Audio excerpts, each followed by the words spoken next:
Welcome back to Talking Wolves. My name is Matthew Cooper, and of course, I'm joined by, as ever, Dave Azzopardi. Dave, how are you, son? I'm very well, thank you, mate. Looking forward to this one again today. Certainly are. We're in a steam company again with former Wolves player David Jones. David, how are you? Very well, thank you. Yeah, thanks, guys, for having me on. No, Wicky's great to see you, mate. Great to see you on the channel again. Thanks for coming. So I think, well, what we do with everyone who comes on, we start at the very beginning of the career, and you came through the ranks at United, didn't you? Were you signed at around 10?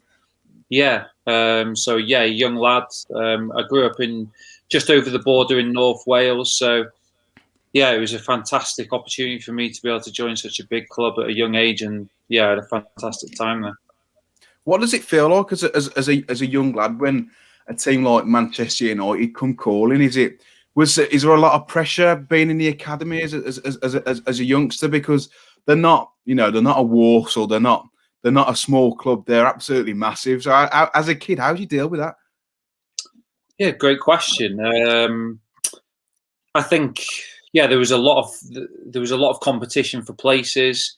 You know, every year it was one of those that you got told whether or not you were going to continue for the following year, which for a young boy, I suppose it is a lot of pressure, but it's kind of all, you know, as far as I can remember, it's all I've been used to is competition and, fighting for your place in competitive sport. So, yeah, I'd say, looking back, maybe it was very competitive and also, quite pressurized really for such a young boy, but it was just part of it, and you expect that at a club like Man United.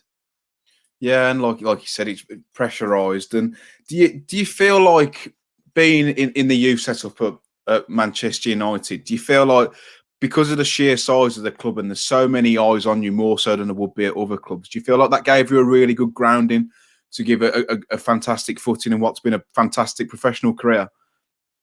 Yeah, for a number of reasons at Man United. You know, I always talk about how good the coaching was there. You know, I've experienced a lot of clubs since, and the lessons I learned, and not just the lessons on a football basis. You know, as a human being, they had really high standards, and for my football education, it was brilliant, but also just education on how to carry yourself as a young lad.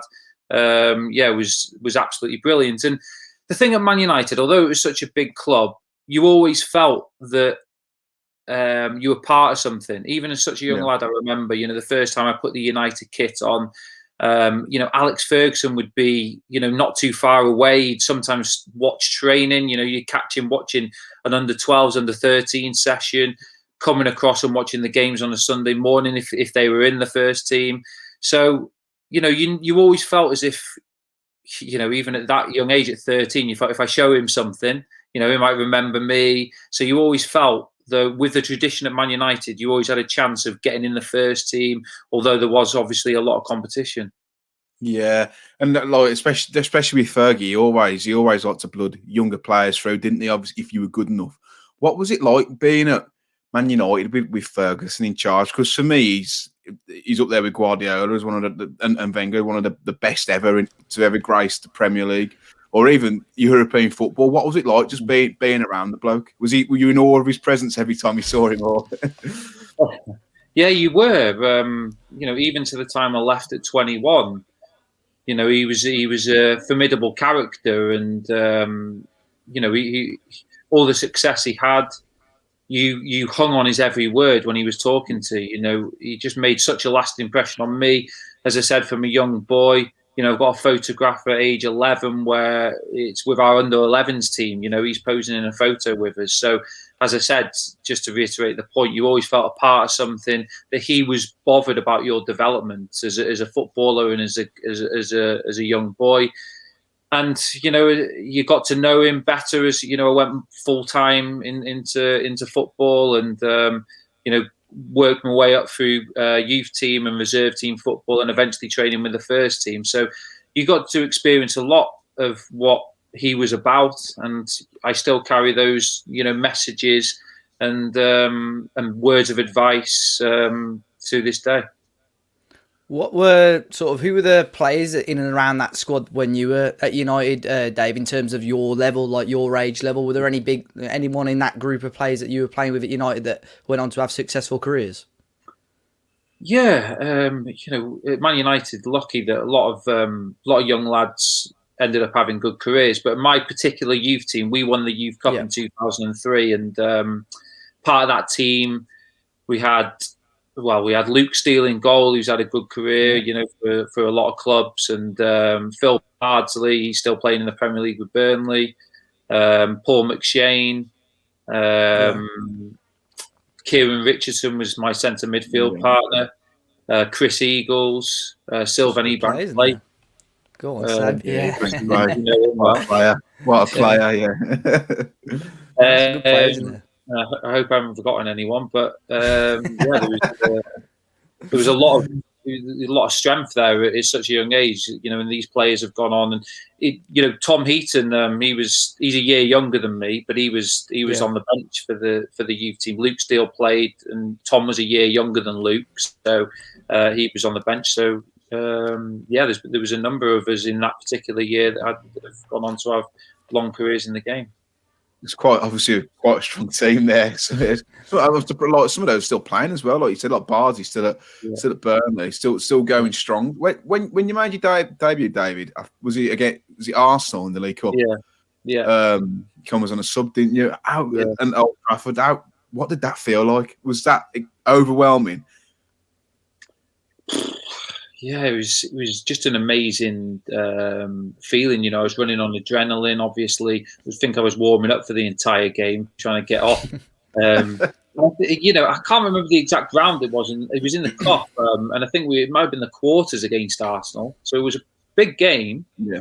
And we were only winning by the 1 goal, I think, at the time. And came on as well. It was a defensive corner that I came on, which never happens. Alex Ferguson puts up on a corner. No. I'm at the far post and I see the ball being hung up to the far post. It's going to land on my head. I just about did enough to get it away, I think. And just enjoyed the last 10 minutes that I had, or the last 10, 15 minutes. I think I remember taking out a couple of Arsenal players and got a few cheers from the crowd just for doing a few. So I just ran around, got a few touches. Ended up we won the game. So so I was happy. In that United team at the time, who was like the standout player or standout players where you're like, wow, like he's a serious player? Because Scholesy was there at the time, wasn't he? Scholesy, Roy Keane, these guys were the ones that were in front of me. So when I first started to train, you had Rio Ferdinand at the back, Vidic, Evra, Gary Neville, Van der Sar in goal, Van Nistelrooy, Ronaldo. This was a proper team, So to be able to learn from these guys and be training with them every day, I had a couple of years training with them, went on pre-season tours with them. So it was difficult, and you had to be on it every day. The standards were so high, but it was just an experience that stood me in good stead for the remainder of my career, really, to try and uphold those standards. You mentioned Ronaldo there. He would have been a young lad when he at that point, wouldn't he? Was he like 35 now, something like that? Did you know at the time, obviously training with him and playing with him, that he was going absolutely to the top? I think you can never really tell. Obviously, he was a Man United player, so you're pretty near the top, obviously. Yeah. But what I think probably everybody knows, his work ethic is, right up there. And it was there to, for me to witness. I'd often stay after training, as a young lad trying to improve myself, and he'd be out there as well, doing free kicks all the time. Pretty much invented that technique of taking a free kick, didn't he? And he was, he was showing me as he was almost developing it, really, what he used to do. So that was quite fascinating, to see a couple of years later that he's ended up, scoring loads from it throughout his whole career. So and a lot of other players have followed in his footsteps, copying that technique. But his talent, I want to say talent, but he was a guy that just worked extremely hard. His feet were so quick, but he worked at it. He had worked at his set plays, worked on his left foot. So when he was out sometimes on the left, he could take players down the outside and then be able to stand the ball up to the far post, almost Matt Jarvis style. It wasn't that good. But his intelligence, you could see him improving. You guys would have seen it, in the games. At first he was known as a bit of a showboater, but then he gradually developed to have an end product all the time, because that's what you need at Man United. You don't stay there that long if you're just a showboater. So you could tell that he had obviously the ability, but the work ethic is what's put him right up there. You had a couple of interesting loan moves as well whilst you were still at Manchester United. One in particular, obviously, over to Holland as well. Was that like one of the United's like affiliate clubs at the time? Because I think a couple of United players went there, didn't they, for a little bit? They did after I went. They used to go to Antwerp quite a few. That was the one, yeah, Royal Antwerp, yeah. But I had a close relationship with René Mullerstein. All right, yeah. The Dutch coach, he's assistant of Australian national team now, and ended up being the first team coach at United as well. But at the time, he used to work with me on an individual basis. We used to, do extra training, and he used to teach me all the repertoire of skills that you needed as a centre midfielder. So I'd had the first part of the season in the Championship with Preston, which, 16 years ago in the Championship, it was quite, it was more physical, more kind of frantic and chaotic than it can be now. Obviously, the style's changed slightly, but I just felt United wanted me to have more of a football experience in the second half of the season. So that's why I went out to Holland and experienced their Premier League, which was a great opportunity to play against the top clubs and to learn just, the football inside of things a bit more than I did perhaps in the Championship at that moment of time in my career. So I was trying to get a rounded experience from that season to be able to come back and try and get some more appearances in the United first team. So that was the thought behind going out there, which is what René sorted for me, because he had contacts in Holland. Yeah, obviously a great learning curve for you. Did you feel like there's a little bit of a culture shock going out there, because it's a big ask for a young player from England to then go and say right you're off to Holland for a year. Was it daunting, or did you just like, right, this is my job and just got on with it? Because I'd imagine for if you said that to me, like, you're going to work in Holland for a year, I'd be like, bloody hell. I can remember being nervous about it, because I always felt under pressure in terms of that if you go out on loan and you don't produce, then you're not really going to come back and push into United's first team. You had to really be on top of your game and come back almost making headlines. So at Preston, I felt I had a good half of the season, showed I could deal with the physicality and, scored a few goals, played a lot of games. And going out to Holland, like you said, could be, I felt nervous, but more about the performance side of things. That I wanted to make an impact, that I was unsure. You don't know. There's examples of lads going on loan to foreign clubs, and the manager just doesn't want to play you, and you end up sitting on the bench for 6 months. I've got mates who did that. So they were kind of the concerns in terms of going out there. A lot of people in Holland speak English. So in terms of a culture shock, it wasn't too bad. And, what I felt in my career, and in my life, that if I enjoy my football, then you could put me on the moon and I'd still have a good time. So that was my thoughts, really. The thing, it was going well on the pitch. I liked the players. I was playing. I liked the style of football. So, although it wasn't around my family and friends, and my dad and family did come over, but it was more a case of because the football was good. I just loved it.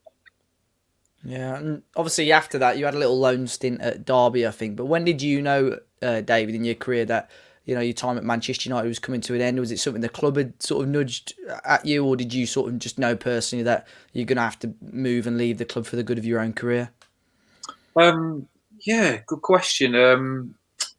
Because in that pre-season after coming back from Holland, I'd had a good pre-season, involved with the first team, had been on the bench a few times in the Premier League, and had a couple of cup appearances. And I think we played Southend in the League Cup, and we lost. It was away, and we lost 1-0. I think Southend might have been in the Championship at the time.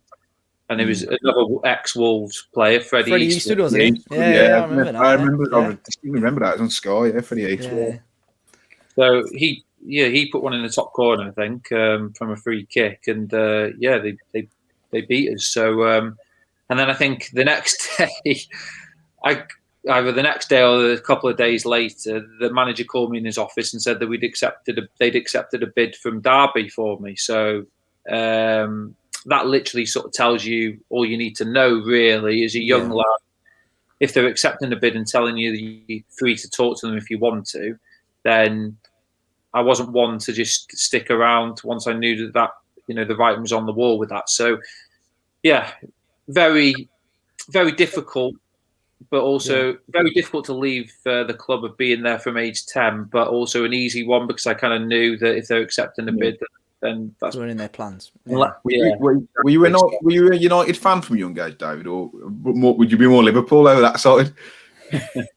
Well, yeah, going back, I was pretty much going to sign for Liverpool at age 10, and United came in late doors for me, and I didn't really have any interest to go in there, but it was just when I went there, they just won me over with how I felt about the club and the training and things like that. So I wasn't a United fan until I played for them.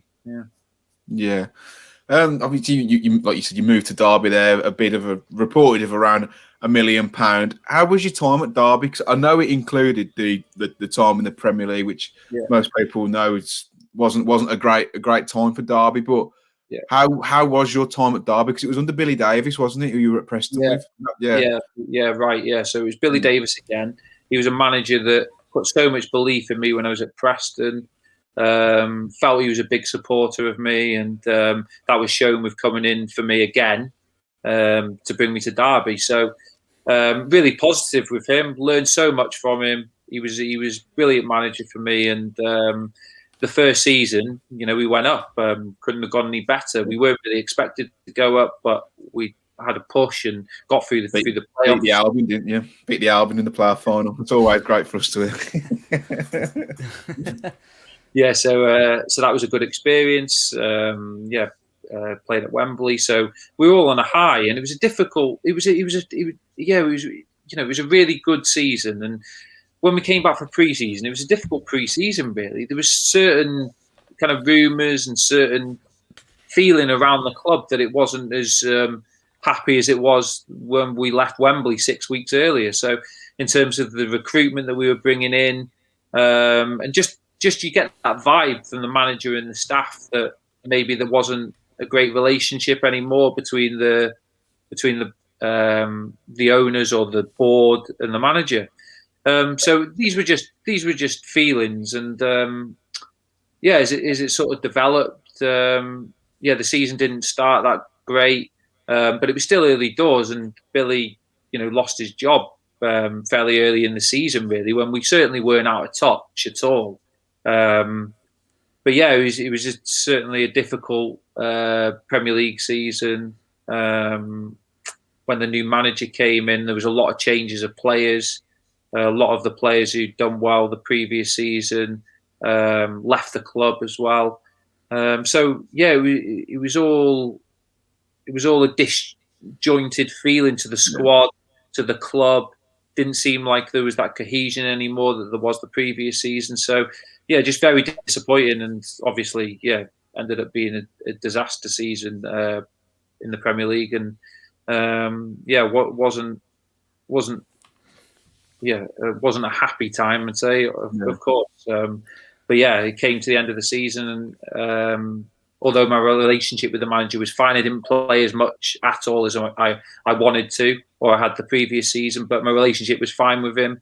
But he said he's got plans for the next season, and if I got an offer that I wanted to take, then I could move on. Did you think it was crucial for you, David, to move on? Were you happy enough to stay at Derby, or did you think that season sort of almost not damaged you, but almost you needed something for the good of your career to move on as quick as you could? Yeah, I think so. Looking back, I was just looking at the situation at the time, really, where the manager wasn't exactly a big fan of me. He did start to play me towards the end of the season, but initially he certainly didn't. And so, yeah, for me personally, as a player, you certainly want to be playing and be one of the players that the manager wants to play. So when I got that feeling that he thought I was a good lad, good professional, and could have stayed at the, he said, I'll have you here at the club, but there's going to be wholesale changes. You may not play, this kind of thing. So yeah, it's about time that you move on. Although, what I've got to say about Derby is that it is a really good club, and the fans, I had a really good relationship with the fans and still do to this day. And I've still got friends over there. So although my time was tainted with that second season, still have fond memories of it because it was a good time. Yeah. And then, of course, after Derby, you came and joined Wolverhampton Wanderers. How did that feel when a club like Wolves, obviously you've been at United, they're a huge club. How did it feel when Wolves came calling and more importantly, when you got the call off Big Mick McCarthy? Yeah, really special. Like you said, Mick McCarthy was the manager, big personality, huge respect for him.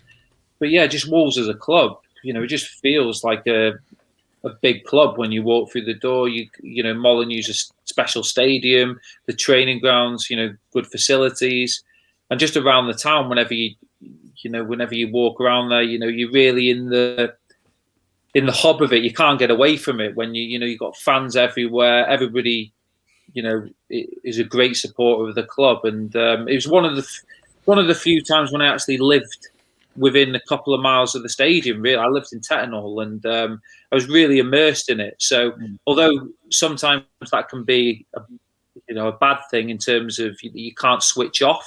If you walk down the street and you're gonna get a pint of milk from the shop, you bump into a Wolves fan, and you have a discussion with them and things. But sometimes you want to switch off from a game or this and that. But I found it. That's why I've got really special memories of my time at Wolves, because I was immersed in it, in wanting to do well for the club, for the town. I got a real sense of the feeling of the size of the club and just what it meant to all the fans. So it was a really special time. I'll say, yeah, big up Techno, that's where I live as well. So all the Portuguese boys around here now. I think back in McCarthy's days, everyone was quite scattered around, weren't they still? Yeah. But a lot of the Portuguese boys are all around here now. But how did McCarthy's first contact come about, David? Because Matt Jarvis had a glamorous story about how Mick flew him over to Portugal. Was yours as glamorous as that, or did you have to meet him in Wolverhampton? I met Mick McCarthy at a hotel at Manchester Airport, actually. I think he'd been on a holiday. Yeah. So yeah, it was, I'd had contact with him for a couple of weeks. Knew that Wolves definitely wanted to sign me, and it was just really just meeting the manager and having a chat and getting that kind of rapport and feeling of whether you want to come to the club and whether whether he likes me as a character to come and do a job for him. So it was just a brief meeting, but yeah, we got on well, and immediately had that. He's one. You talk about Ferguson having that kind of aura about him and presence, and I think Mick McCarthy certainly has that. Was there any other clubs in for you at the time, David, or was it just Wolves? And if there were, why Wolves? I can't. At the time, it was the jump out club to me that I wanted to go to. If I'm honest, so my agent how it usually works is that my agent mentioned a few options, but in terms of putting their money where their mouth is and putting an offer in for me to move from Derby, it was Wolves. So there was other interest, but when they go and do that, and it was, as I said, it was the standout club of which I wanted to join. So it was pretty easy decision in terms of that. I think Wolves had that little bit of momentum at the time as well, didn't they? They did okay the season before, and I think for you, were your plans when you joined the club? Obviously, I'm not sure if Mick would say exactly, but did you joining the club know that the club had a good chance of possibly getting promoted back to the Premier League? Yeah, great point. I knew that Wolves were interested towards the end of the season, so you tend to just look a bit closer at the team and watch the games as much as possible. And you saw that Wolves, were definitely a club that they just missed out on the playoffs the previous season, as you said. I remember watching that Charlton game. With Carl Henry. Slid in at the far post. Thought he was like a goal-scoring midfielder at the time. Not the case at all. But as you said, momentum from the previous season. But they played really well. Like that, when I was watching them, I just thought, like, this is a good team. They've got some good players in there, young and hungry players, that kind of mould. So I think I was 23 at the time, so perfect for me. So I was excited. What was the culture like at the time around the training ground in Molineux? Because everyone we've had on from the era that you played, Matt Jarvis and Greg Alford, they said that it was just a joy to be around the stadium, the ground, with all the players you had, and with McCarthy as manager. Was that the case for you as well? Yes, definitely, 100%. I've still got good mates. Like, one of my best mates is Carl Henry. Learned a lot from him as a player, like, so much, honestly. Like, he was so underrated. Carl was. He was so underrated, and a lot of fans gave him a hard time for just, I think, being a little bit outspoken. But he was so underappreciated for the job he did at Wolves, I think. Certainly outspoken, that's for sure. But but I've never, met somebody that he just tries to do the right thing for everybody. So in terms of like a captain, I'm telling you, he was so good because he's self-sacrificing. He used to put himself in the firing line for the sake of other players. And, that was a massive reason why we did so well as a team and had that great team spirit where, I've been to clubs, and I know this is just a simple thing, but whenever we did something as a team, everybody was there, and that to me just shows that, it's not exactly my bag going on nights out with the team, but you felt that you wanted to be there, you enjoyed it, you enjoyed everybody's company. There was a mix of the young and hungry and some experienced players as well. And it was just such a good atmosphere. And I just think that Carl managed to gel everybody together. And I just think there was a number of other experienced players that just were so good characters that it was just brilliant to be around and definitely part of the success. I was going to ask you a question. Sorry, I was going to ask you a question about Carl Henry, but I think I want to know about these team nights out now. To be fair, I asked Matt Jarvis about Christmas parties when we spoke to him. Was there any crazy stories from those? Because he said he had a couple of wacky fancy dress ideas. David, what do you reckon your best attempt was at a fancy dress at a Christmas party? Yeah, I used to hate that. That was the worst part. Was that not you, David? Were you not saying you were sort of like almost like were you not sociable really, or did you not really enjoy that side of things outside of football? I would say that I did. Well, Wolves is probably the biggest social circle I've ever had in football in terms of in terms of spending time with players, but actually enjoying it. And I think probably again I'm going to make Carl Henry was probably just dragging me out. all the time. But yeah, but I suppose this is Carl used to say that they used to call me. He used to call me like Cinderella because when it turned 12 o'clock, he was expecting me to turn into a pumpkin so I could be home. To go home, yeah. So yeah, it was just a case of Carl was just someone who would just reiterate to me the importance of showing your face and being out there for the team because you know, as a footballer, you can be very selfish in terms of your own performance. Not that, you know, on the pitch, I would give everything for the team and wouldn't be a selfish player. But just perhaps I was, you know, pretty driven and pretty selfish to do what I wanted to do as opposed to doing what's good for the team. And yeah, there's a lot of messages in that. You may not think it, but looking back, I think there was a lot of things that I took on in my career that as an experienced player to be able to mix with everybody in the team is an important part of building a team spirit. We've heard that Sylvan Ebanks Blake liked a bit of a party. Can you confirm if that's the case or not?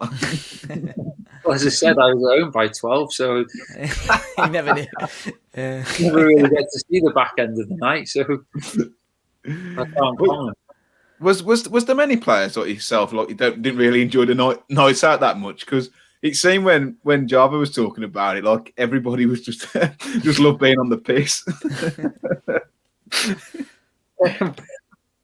I think it didn't seem like we had too many, but I mean, it was kind of one of those that when they got the opportunity to do so, then they would. So it was kind of that mentality of work hard, play hard. But you know, we're still talking. It was only, you know, how many years ago now? 13 years ago. So you know, it was still pretty professional. It wasn't like 30 years ago. No, at which point in that season did you not know, but had a very good feeling that you were going to go? For me, it was the 5-1 against Forest at home. That was early doors as well, wasn't it? David's first goal as well, I think. Still one of my favourite games ever at Molineux. Yeah. Was it around that point where you thought we got a good chance here, or did you just try and keep yourself grounded? No, I think we just blew them away, and it was just a delight to play in that game. Just everything came off in the first half, didn't it? And we just showed a lot of everything. You know, we played some good football, like pace. Like Jarvo was just absolutely on fire down that side. You know, Kites was chopping in and putting it in the top bin with his left foot. You know, Chris Uwalumu was such a target man, and you know, Sylvan as well. It just worked really well. We were just in all just had a really good game that day. And like you said, I think it was just before an international break, and it was just such a statement to just blow them away. And yeah, I think as a team, we thought we never went into a game that season thinking that we weren't a better team. You know, we did have a bit of a blip, I remember, of a period in that season where confidence was a bit low and we weren't scoring and weren't winning games. But we always felt that we were the best team in the league that year. Were there any games from that season, David, that stand out to you other than that Forest game? Are there any other games where, you know, if someone asks you about that season, there's always one game that sort of always comes to mind for you?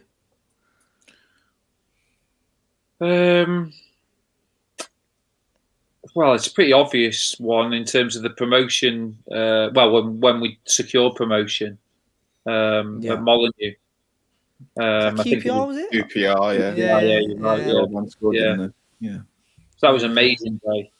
I've been lucky in my career to have, you know, a few of those days, but it was certainly to do it at Molineux and to celebrate with the fans after, you know, being in the stand and seeing the whole pitch, you know, full of fans, and it was just such a special moment, it's one that I'll always remember. Yeah, I'm 24 now, so I would have only been a nipper at the time. I absolutely loved that because that's like one of the first seasons that I properly vividly remember, and remember also taking in the football that we played and just how good we were. And like I said, that 5-1 against Forest was it's still one of my favourite games ever. It was just a joy to watch. But moving on, obviously we got promoted to the Prem. That first season in the Prem, what were your expectations as a player and also as a squad? Was it simply survival, or let's just try and get as far up the table as we can? Because I think that's the highest finish we had under Mick, wasn't it? The 15th place, wasn't it? Yeah. I think it's difficult for any newly promoted team to be able to stay in the Premier League. So initially, you've got to just look at survival, I think. But, Mick and the staff, they weren't limiting us to thinking just about survival. You never go first day, let's just survive. But we grew as the season went on. There wasn't a lot of Premier League experience at all in the team. So, we certainly felt as we built momentum in the second half of the season from, kind of Jan, Feb time and felt we were always going to stay up. We always seemed to nudge ourselves just above the drop zone. And I think we had some good performances and it was enjoyable. Yeah. For me personally, in the first half of the season, I got injured and with a bad knee injury actually. So I struggled for appearances then, but then I managed to get back in the team after Christmas, and really enjoyed my time because I was playing in a further up the field role just behind Doyle, which not many people would see me as almost a number 10 just behind the striker, but I used to like getting in those little pockets, and Doyle would always be a willing runner, so you could slide him in down the sides, or put Java out wide or Kite. So I really enjoyed that position. I felt it kind of worked well with Carl being and Adeline at times, wasn't it? As the two sitters.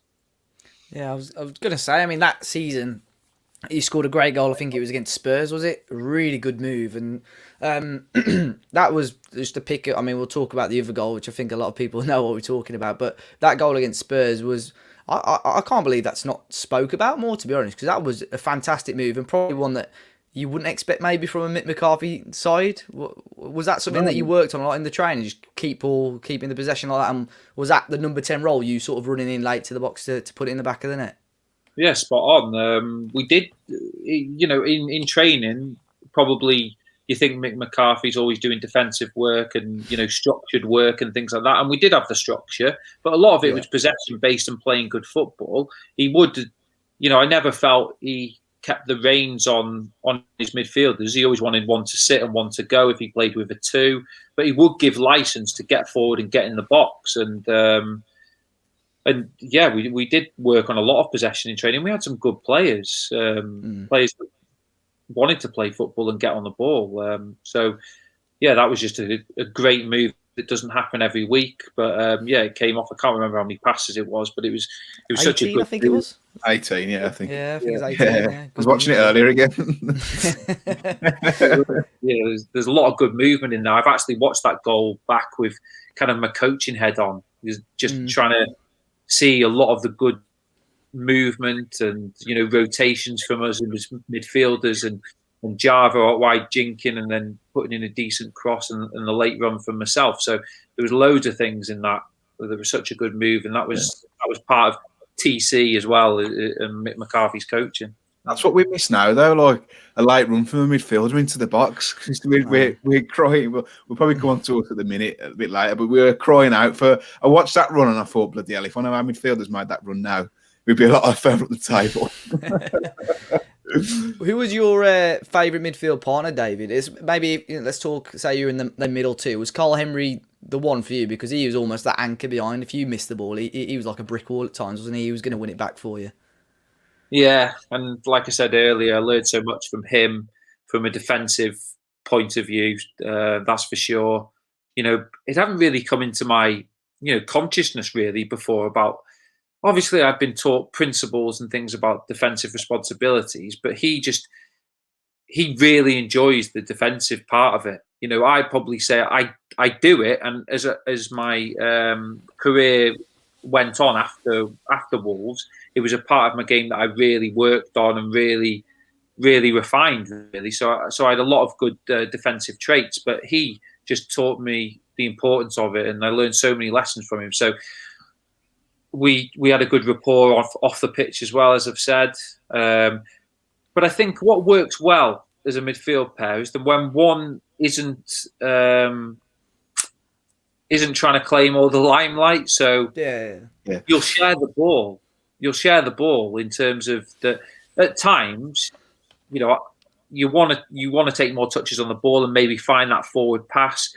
But then there's other times where you just need to pass it square to your mate because he'll return the favour to keep you involved and keep a rhythm in the game. And I just think sometimes that's overlooked, that sometimes these midfield partnerships aren't there as much anymore because you usually get one definite sitter who sits in front, and then you maybe get one who's more of the attacking one. When you'd probably say I was slightly more attacking, but I wasn't.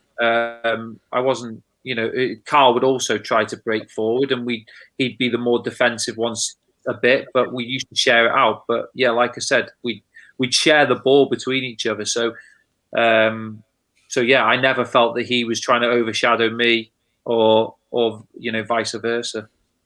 What was Nenad Miliash like to play with, and also what was he like as a character? Because Wolves fans see him as like this cult hero, but purely because I don't think he did an interview in his time. And I put you and Nedad in the same category under as cultured left foot. What was he like to play, but what was he like as a bloke? As a bloke, I liked him. Really, really nice guy. He had a really good left foot as well, as you said. Yeah. Slightly different to me. It was, we had more of that kind of like hammer shot that I was probably looking more of a whip or more of a controlled strike if I was, striking it. So he had that kind of real hammer foot that would, make the ball move perhaps a bit more. But yeah, so we had ability. That's with his left foot, of course. Yeah. Wouldn't run though. Would not run. Yeah, I noticed that. Was there many of those in training, David? Just did he do that in training? Was he lazy in training as well? Were there many players like that, or? No, not under Mick McCarthy's reign. No, I was going to say under Mick. No, that's probably one of the reasons we stayed up for how long we did. Though he just got everyone like working 110%, like 99% of the games, didn't he? Most of the time. Yeah, exactly. I don't think there was the funds at all available that you've got at the moment. So his style of management and style of coaching was that the minimum requirements, maximum effort, and that's just what you do when you go on the pitch. So, you can see that when you go to the Premier League, you want to try and bring more quality, don't you? So, Nenad certainly had quality. He could pick a pass. Yeah. He had good vision. He had a good shot. Had great delivery. But maybe if he could run box to box. He would have been a top, not a top 4 club or something. Do you know what I mean? At the time, So he was missing that. Technical ability was great, wasn't it? He was really good technically, wasn't he? Yeah, I think Mick said like he wasn't as good as he'd hoped, which I thought was a bit harsh because I really like watching him play. But we'll go on to that free kick against Stoke, and you've probably been asked about it millions and millions of times, but I'm going to ask you again. Had you worked on that in training? Yeah. I don't know if you remember, but Mick McCarthy we used to use it under Mick McCarthy a lot, even in wide areas. So, the kind of free kicks that you get that are within the width of the 18-yard box, but in a wide area.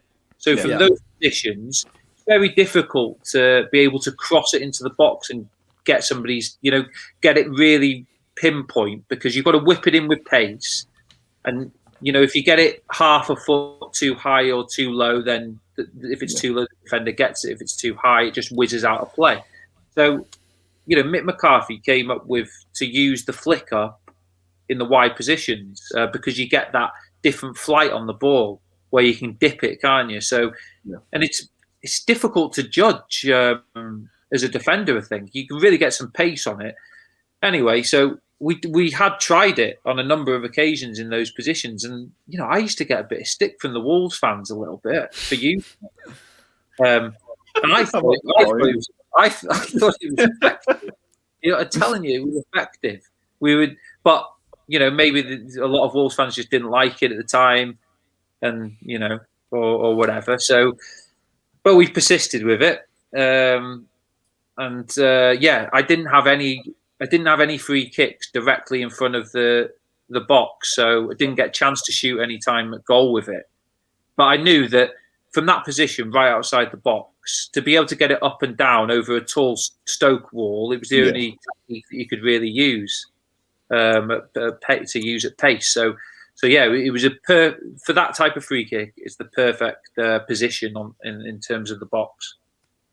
I mean, it was like pinpointed. So like the free kick when the Premier League posted, don't they? Every now and then you see the Grade 1 David Jones, skinhead David Jones, popping that one into the back of the net. It's a class goal. But was that something Mick came up, or was that with you as players sort of suggested it, or was that all through Mick really?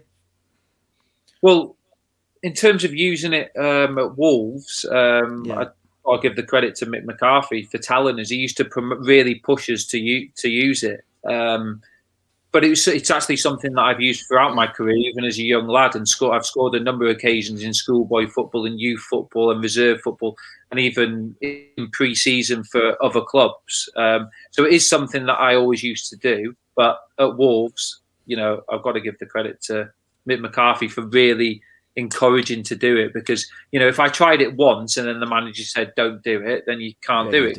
He was something we just and you probably you guys wouldn't expect Mick McCarthy to be pushing creative such a flamboyant skill.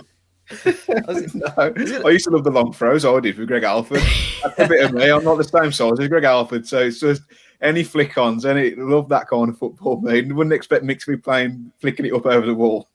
Yeah, I was gonna say there was over the years, I think Wolves have seen it sort of in spells under certain managers, like different techniques and so on. I think the one, Matt, you'll remember Ketspire, that free kick. That's a great set piece. That's a great set piece as well. And I think as fans, when, like you say, David, I think fans do get frustrated when you're trying things and maybe it's not quite working. Like at the moment, we're going through short corners, which Matt will know. Fans hate them at the moment. I like short corners. Yeah, but when it comes off like that, it was opening day of the season as well. Yeah.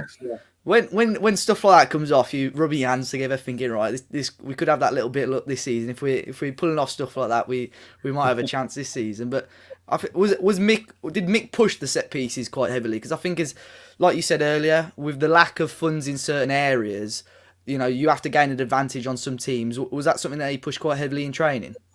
Yeah, he did.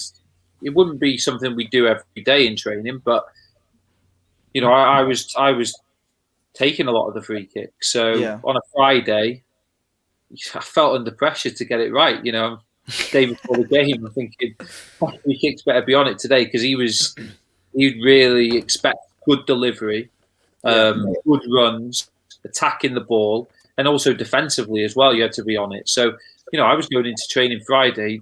I was preparing for Friday, before Saturday, preparing for my free kicks mentally to try and make sure that they're right, because he was. It's the most pressure I've felt day before a game to get my free kicks right. That's for sure. So I probably didn't have that many chances at the time anyway. So obviously, free kicks in and around the area was a great opportunity for to try and nick a goal. Was there any games in the Prem when you play for Wolves that you have really fond memories of? Obviously, the Tottenham game where you scored.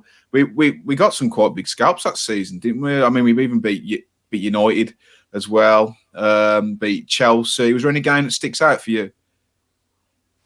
I think you just mentioned it there, the Tottenham one, really. Yeah. I had a bad spell with my injury, and I think it was one of the first few Premier League games that I came back into. I played against Crystal Palace in the Cup. I think I scored in that in January. and then got this Premiership start for Tottenham. And it was just one of those. I think it was a cold, kind of icy, Snowy, night. yeah, Snowy, and just to score that goal, to win the game, and to be playing was it's just such a good feeling. You play these games where you can remember details about them, but with that game in particular, it's a feeling that I can still relate to now, celebrating that goal, which is what sticks to me, that makes these moments really special, is the emotion that you felt that night. Yeah, I was going to say, I've been watching, obviously doing research, been watching your goals back all day. Look, I feel like I'm about to sign you. I've done that much research on you today. You might be able to do a job still in this team. I'm watching it back, like there's pure elation on your face. It was wonderful to see again. Skinhead, grade 1 David Jones, vintage David Jones, not with the long flowing locks now. But Wolves offered you a new deal, didn't they? But if I'm right in thinking, you decided that it wasn't quite right. Yeah. It's an unfortunate way in which that my time at Wolves ended. Really, I'll talk you through briefly what happened. Yeah. So I really enjoyed the season. It was that season before the Stoke goal. So the first season we stayed up, and they offered me a deal which was for a certain length of time.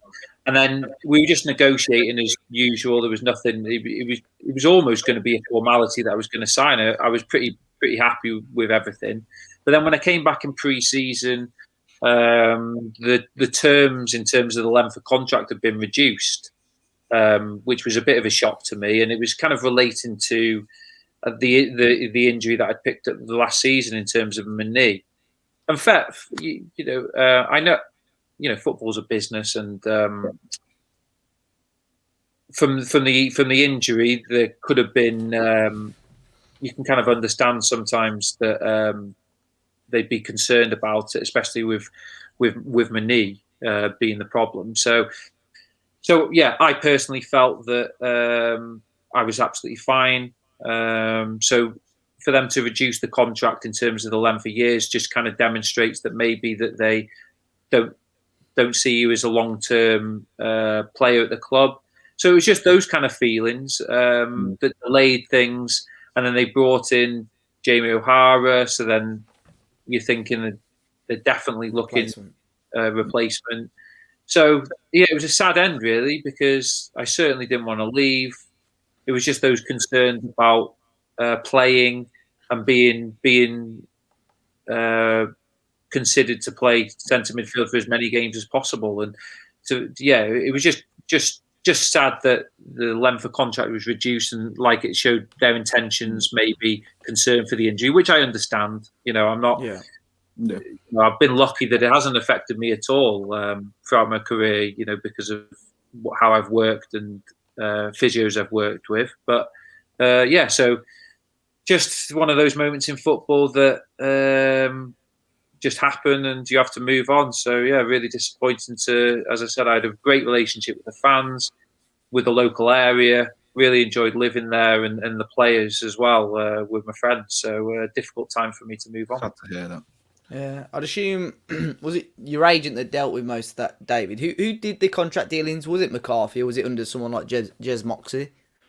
Yeah, he was the chief exec at the time, which was Jez. Yeah. So, I'd love to get Jez on for an interview, by the way, because his time at Wolves would be amazing, but I don't think he would do it either. Not a chance. But even my relationship with Jez was really good.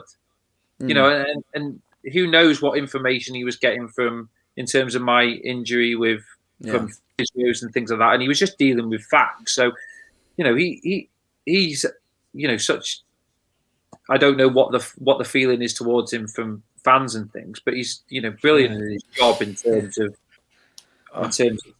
how he does. He's a businessman. Yeah, he's a businessman. He's bang on, isn't he? He's an astute businessman, but I think that was where fans. I don't know. Fans don't see it as a business, do they? They see it as their passion. Yeah. Yeah, you can understand both. So, but yeah, in terms of my relationship with Jez, we got on really well. Still now would do. So yeah, there was no bad feeling. It was just one of disappointment that I had to leave the club. Yeah, that's really sad to hear that you wanted to stay, and obviously you didn't feel like the contract that once the goalposts had been moved that Wolves didn't value as much as you would have hoped, which it's never nice to hear, is it? But would you say that you look back on your time at Wolves with really fond memories anyway? Yeah, definitely. Yeah, even talking now with Carl, and even my wife. My wife wasn't my wife then, but she has really fond memories of me being at Wolves and spending time with players and the players' wives as well. So yeah, like maybe I was more social back then. Than you thought. I'm going to say you made out like you never went out, David, but it sounds like you had a great time. When you were playing in the Prem, we've asked Sammy Greg-Alford and Matt Jarvis, and there's going to be loads of players, but who was the one player or a couple of players that you played against where you thought like he's a level above? Played against while I was at Wolves. During your time in the Prem, really, yeah. Okay, yeah. Well, one player that springs to mind in terms of head-to-head kind of midfield battle is I trained with him and also played against him, and it was Paul Scholes. So Scholesy, he was a player that he was always trying to overcome his opponents. So he was great on the 1v1. So he would be so unpredictable. So as a midfielder, I'm looking to either close down his space, and he'd be the master at trying to find space, and he'd do that in a number of ways. He was so sharp. He'd suck you in as a midfielder, and then play quickly and change the tempo. He'd go to make a forward run. You go to follow him. He'd look at where your head's looking. It looks away for a second, and he'd pull back, and then he'd be in 10 yards of space. So those kind of things, little things that I learned from him in training that he'd be doing on the pitch. So you never knew with Scholes, like what he wanted to do. He always varied it, always kept you guessing. So that's why, as a midfielder or any position on the pitch, to be unpredictable is so key, and to be able to think about the game and how to get the better of your opponent. And as I sort of go into a little bit of coaching these days, they're the big things that I sometimes see missing from the game now, is that ability to be able to vary and dominate you 1v1 all over the pitch. Yeah, after your time at Wolves, you moved on to Wigan, played for Burnley, Sheffield Wednesday, and up until, I think, previously Oldham Athletic.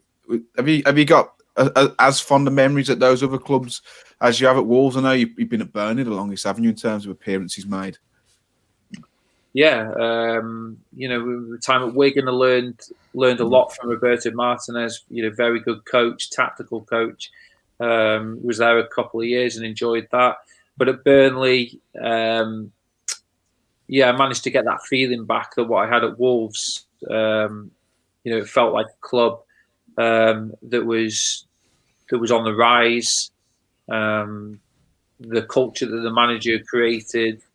Again, the fan base was excellent, and again felt I was in the right place for that right time in my career, and really enjoyed my 3 seasons there, getting a couple of promotions in a season in the Premier League. So yeah, have really fond memories of that time as well.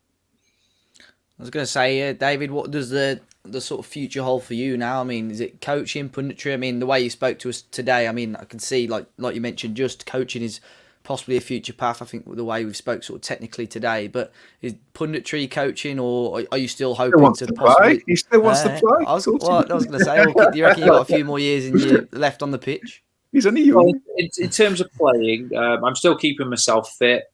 That's for sure, and I definitely feel like I don't want to, officially. Let the playing days come to an end, because I do feel really fit, and I'm still working hard on a daily basis to maintain that fitness. But also, with the opportunities haven't been there for me, since leaving Sheffield Wednesday, really 18 months or so ago, or a bit longer. So I have to be, one eye on the future, and I'm trying to do a number of things. So I'm doing my coaching badges and trying to get as much experience as I can at coaching. I came into Wolves actually about 6 months ago with Carl Henry to have a look at the setup there and chat to a few coaches and see how they go about things in their academy. I'm currently doing some stuff at Burnley on the coaching side. Media wise, I'm doing a lot of work with MUTV actually. Yeah. So that's enjoyable, really enjoying that.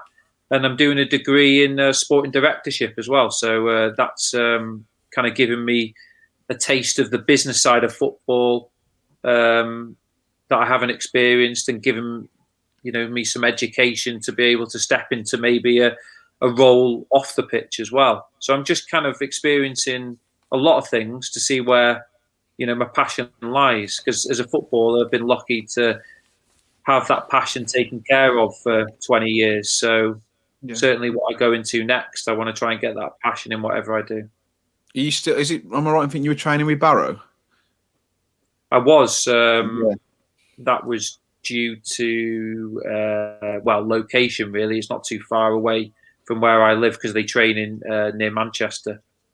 How was? Are you not training there anymore? No, I'm not training there anymore. No. With the stuff you got going on, you're doing UEFA B, or you've done UEFA B. Is that correct? I've got my assessment on Friday actually. Good luck. Hopefully it's done. Yeah.